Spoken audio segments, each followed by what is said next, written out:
Hello दोस्तों, स्वागत है आप सबका मेरे यूट्यूब चैनल की इस नई वीडियो में। तो जैसा कि कल अफवाहें उड़ाई जा रही थी कि नेहा आशीष तिवारी जब लाइव आई थी तो उनकी लाइव में 40 रुपए की सुपर चैट भेजकर किसी ने कमेंट किया था कि मैं कभी भी सुसाइड कर सकता हूँ। तो सबका डाउट गया सीधा सचिन के ऊपर कि शायद सचिन ने इस आईडी से कमेंट किया है नेहा तिवारी की लाइव में। उसके बाद जब ये वीडियोस बनने लगी कि ये सचिन हो सकता है, उसके बाद वो कमेंट चेंज हो गया। उसकी जगह आ गया कि मैं कभी सुसाइड नहीं करूँगा। अब इन सब चीज़ों का मास्टरमाइंड कौन है ये तो किसी को भी नहीं पता, लेकिन कल नेहा तिवारी ने एक इंस्टाग्राम पे एक स्टोरी पोस्ट डाली थी कि वो कहीं फ्लाइट से जा रही हैं, तो उस पर भी आधे से ज़्यादा लोगों ने यही कमेंट किया था कि सचिन से मिलने जा रही हो क्या। उसके बाद फिर सचिन ने एक वीडियो डाली थी मोहाली के मॉल से। तब भी लोगों को यही लगा था कि शायद पहले नेहा ने फ्लाइट की वीडियो डाली, उसके बाद से सचिन का यहाँ पे मॉल में खड़े रहना, तो उन सबको डाउट हो रहा था कि शायद दोनों एक दूसरे से मिल रहे हैं।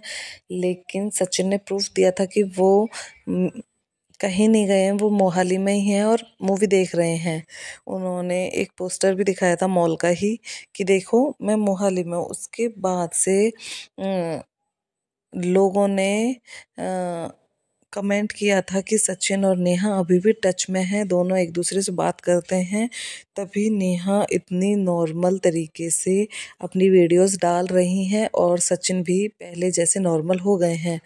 अब इस चीज़ का डाउट जो था वो आज की वीडियो से थोड़ा थोड़ा क्लियर लग रहा है। जो सचिन ने आज वीडियो डाली, पहले तो नेहा ने डाली सुबह, जिसमें वो किसी फ्रेंड के साथ बिल्कुल नॉर्मल वीडियोस बना रही थी पहले के जैसे। उसके बाद अभी सचिन की वीडियो आती है, उसमें वो चीज़ों को क्लियर करते नज़र आ रहे हैं। वो ये बोल रहे हैं कि किसी का भी नाम मतलब जिसका भी नाम हमें पता लगना था, जिसने भी ये सब करवाया था, उसके बारे में हमको पता है, लेकिन आप अपनी तरफ से किसी को बदनाम मत करो।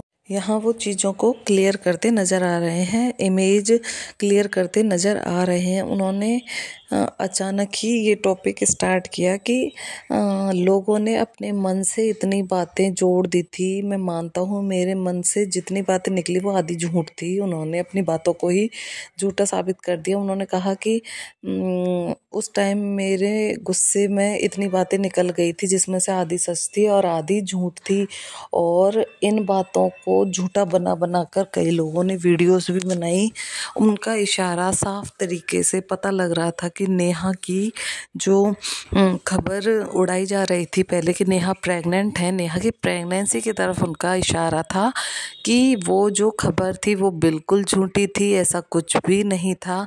फिर उन्होंने कहा कि मैं तो कभी टच भी नहीं हुआ, मैं तो कभी उनसे टच भी नहीं हुआ। तो इसका मतलब यही था कि उन्होंने जो प्रेगनेंसी वाली बात थी उसको क्लियर करने के लिए ये बार बार कम से कम 4-5 बार ये लाइन कही कि मैंने तो कभी टच भी नहीं किया, मैंने तो कभी टच भी नहीं किया। ये वही सचिन है जिन्होंने अपनी लाइव में कहा था कि हम दोनों गर्लफ्रेंड बॉयफ्रेंड नहीं, उससे भी कहीं ऊपर पति पत्नी जैसे रिश्ते में थे, हमारा एक्स्ट्रा मैरिटल अफेयर चल रहा था। इन्होंने अपनी चैट्स भी दिखाई थी और अब ये कह रहे हैं कि हमने एक दूसरे को टच भी नहीं किया। हर वीडियोज़ में तो ये एक दूसरे को गले लगाते दिखे हैं और अब ये इतना झूठ बोल रहे हैं जैसे तो सारी चैट्स झूठी हो गई। लेकिन समझ ये नहीं आ रहा कि ये एकदम से जनाब पलट क्यों गए, इनके पलटने का क्या कारण है। क्या वापस से ये नेहा से बात करने लगे हैं? क्या नेहा ने इनको कहा है इनकी इमेज सुधारने के लिए? जो भी है आगे देखने को मिलेगा। और अभी अर्थ मोम देहरादून ने एक कम्युनिटी पोस्ट की थी कि जो जैसा है उसको बिल्कुल वैसा मत समझो, सब गलत हैं, जितने भी हैं सब गलत हैं। अब उनका इशारा किसकी तरफ है, सुमित की तरफ या मनीषा की तरफ?